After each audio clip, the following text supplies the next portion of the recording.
ব্যঙ্গচিত্রকাণ্ডে যাদবপুর বিশ্ববিদ্যালয়ের অধ্যাপক অম্বিকেশ মহাপাত্রকে গ্রেফতারের প্রতিবাদে রাজ্য জুড়ে সমালোচনার ঝড় ওঠে। পুলিশের অতি সক্রিয়তা সমালোচনা করেও শাস্তিমূলক ব্যবস্থা নেওয়ার সুপারিশ করে মানবাধিকার কমিশন।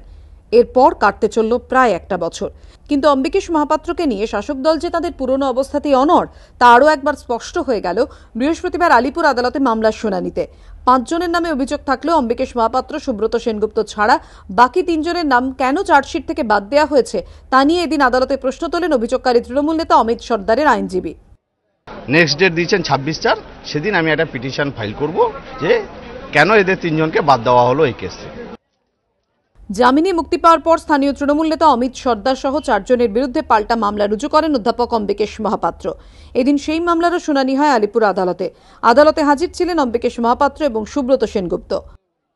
66A এটা এই মুহূর্তে বিচার্যের বিষয়বস্তু আছে না, কারণ সুপ্রিম কোর্ট ইতিমধ্যেই এর সম্বন্ধে কিছু রিমার্ক পাস করেছে, তার অবজারভেশনের মধ্যে রয়েছে।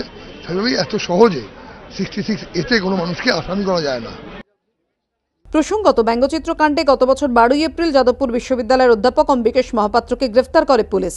অম্বিকেশ মহাপাত্র ছাড়াও নিউগড়িয়া সমবায় আবাসনের বাসিন্দা সুব্রত সেনগুপ্ত সহ 5 জনের বিরুদ্ধে অভিযোগ দায়ের করা হয়। 13 তারিখ জামিনে মুক্তি পান অম্বিকেশ।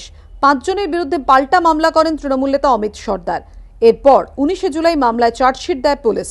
তদন্তে কিছু না মেলায় অম্বিকেশ মহাপাত্র, সুব্রত সেনগুপ্ত ছাড়া অভিযুক্ত বাকি 3 জনের নাম চার্জশিট থেকে বাদ দেওয়া হয়।